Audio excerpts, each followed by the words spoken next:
જય ભગવાન મિત્રો, હું છું ગુરુજી પ્રફુલભાઈ પંડ્યા। મિત્રો ખાસ કરીને આજે મારે વાત કરવી છે જયા પાર્વતી વ્રત 2026માં ક્યારે છે અને શું કરવું।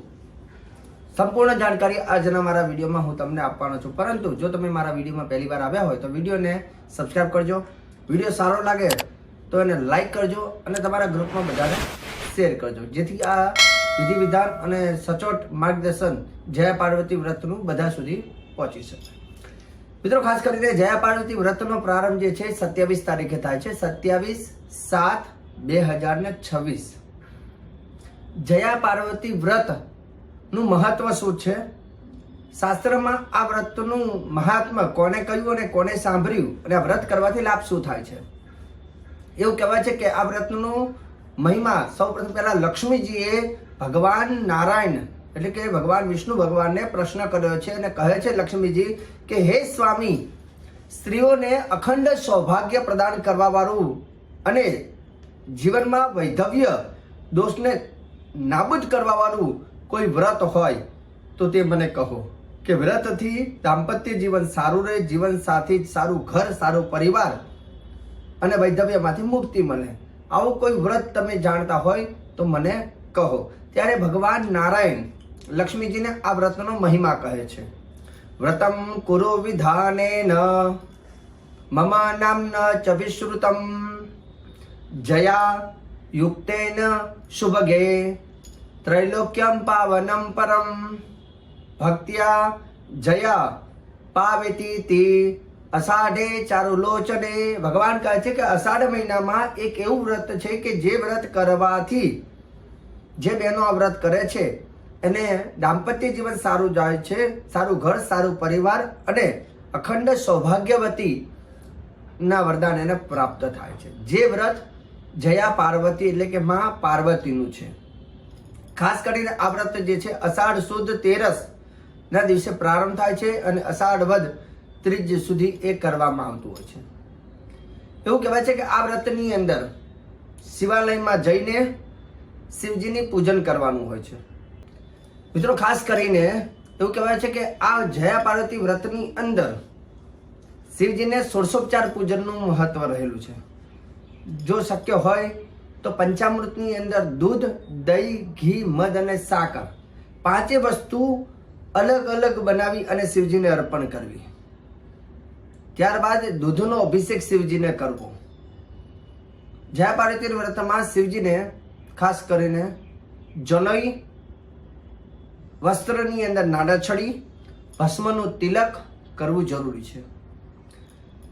ચંપાના પુષ્પ, ચંપો, કમળ, જુહી આ પુષ્પ શિવજીને જયા પાર્વતી વ્રતમાં અવશ્ય અર્પણ કરવા।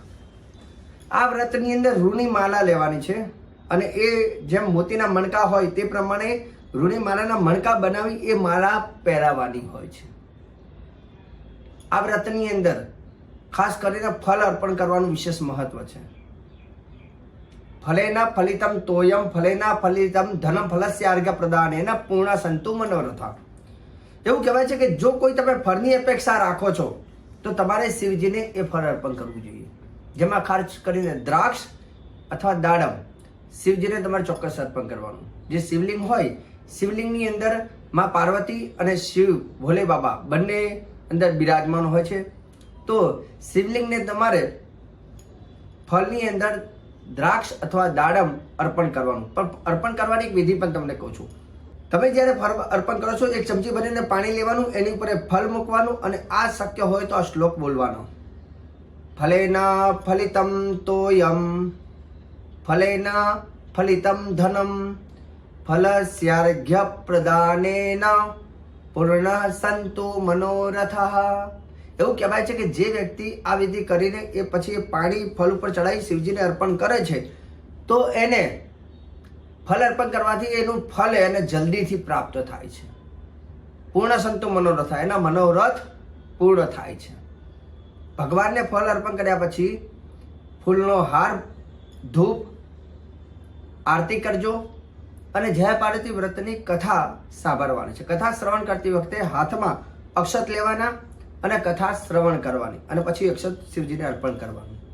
આ વ્રત જે કોઈ કરતા હોય એ ખાસ કરીને એક ટાણું કરી ગોળ અને મીઠા વગરનું ભોજન લેવું. આમ જોવા જાય તો વ્રતના અલગ અલગ નિયમ છે, જેમાં વિશેષ જોવા જાય તો 20 વર્ષ સુધી કરવામાં આવતું પણ આ વ્રત છે. જેમાં પહેલા શરૂઆતના 5 વર્ષ વ્રતની અંદર જુવાર ખાઈને, બીજા 5 વર્ષ મીઠા વગરનું, ત્રીજા 5 વર્ષ ચોખા ખાઈને અને ચોથા 5 વર્ષ મગ ખાઈને પણ આ વ્રત કરી શકાય. વ્રતમાં જાગરણનું વિશેષ મહત્વ છે. જે લોકો વ્રત કરે છે એ લોકોએ જાગરણ કરવું ફરજિયાત છે, કેમ કે જાગરણ વગરનું વ્રત એ વિશેષ પરિણામ આપતું નથી. હવે રહી વાત જાગરણના નિયમો પણ આપણે જાણી લઈએ. જાગરણ કરવું એટલે એવું જરૂરી નથી કે જાગવું, કેમ કે ઘણા લોકો જાગે છે પણ જાગરણ વખતે ફિલ્મ જોવા જાય, પિક્ચર જોવા જાય અને વાતો કરે ને એ રીતે જાગરણ નથી. જાગરણનો મતલબ એ છે કે તમે જે વ્રત કર્યું છે એ છેલ્લા દિવસે એ દેવીની ઉપાસના કરો, એ દેવીના વિશેષ મંત્ર જાપ કરો.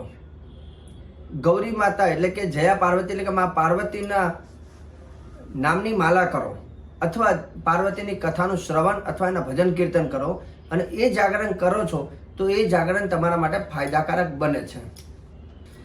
જો તમારે જાગરણ દરમિયાન એક મહામંત્ર તમારે જપ કરવો હોય તો એ બહુ જ કલ્યાણકારી બનશે. આ મંત્ર એક એવો છે કે જાગરણના દિવસે, મતલબ જાગરણના સમયે, રાત્રિના કાળમાં તમે જો આ મંત્ર ખાલી 108 વખત બોલો છો ને તો એનાથી પણ ઘણા બધા લાભ થાય છે. કેમ કે સપ્તસપ્તી પાઠમાં આ નું મહત્વ આપેલું છે. તો જાગરણ વખતે આ મહામંત્ર ચોક્કસ તમારે જપ કરવો. મંત્ર આ પ્રમાણે છે: દેહી સૌભાગ્યમ આરોગ્યમ, દેહી મે પરમમ સુખમ, રૂપમ દેહી જયમ દેહી, યશો દેહી, દિશો જહી. આ મંત્રને તમે જો રાત્રિના સમયમાં તમે જો એને જપ કરો છો તો એનાથી એવું કહેવાય કે જાગરણના સમયમાં કરવામાં આવતા જપ એ વિશેષ પરિણામ આપે છે. અને આનો અર્થ એવો થાય કે દેહી સૌભાગ્યમ આરોગ્યમ. તમે શું માંગો છો માતાજી પાસે? દેહી એટલે કે હે મા ભગવતી, હે મા પાર્વતી, હે ભોલે બાબા, મને દેહી સૌભાગ્યમ આરોગ્યમ, મારું સૌભાગ્ય સારું રહે, વૈધવ્ય દોષ નાબૂદ થાય, ચૂડીને ચાંદલો અખંડ રહે. એટલે દેહી સૌભાગ્યમ આરોગ્યમ. દેહી સૌભાગ્યમ આરોગ્યમ એટલે કે મને આરોગ્ય પણ મારું જોડે જોડે સારું રહે. દેહી મેં પરમમ સુખમ, પરમ સુખ મને પ્રાપ્ત થાય. રૂપમ દેહી, રૂપ કહેતા શરીર, સુંદર સ્વરૂપ.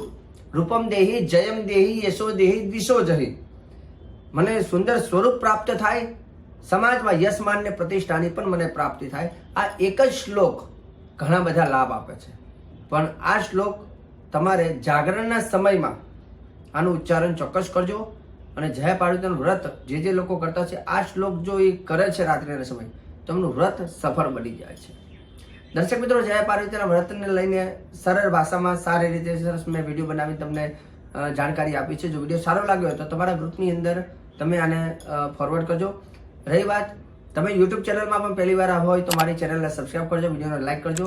અને રહી વાત જ્યોતિષને લઈને, ગ્રહોને લઈને તમારે જો તમારી જન્મકુંડલીનું વિશ્લેષણ કરાવવું છે તો અમારું કાર્યાલય અમદાવાદમાં આવેલું છે. ત્યાં આવી અને એપોઇન્ટમેન્ટ લઈ તમે તમારી જન્મકુંડલીનું સારી રીતે વિશ્લેષણ કરાવી શકો, જ્યાં હું તમને તમારા જન્માક્ષર જોઈને તમારા જીવનની સાચી દિશા અને સાચા ગ્રહો કયા છે, શું કરવું શું ન કરવું, આ બધી જાણકારી પણ હું તમને આપીશ. મને આપી દો હવે તમે રજા. જય ભગવાન.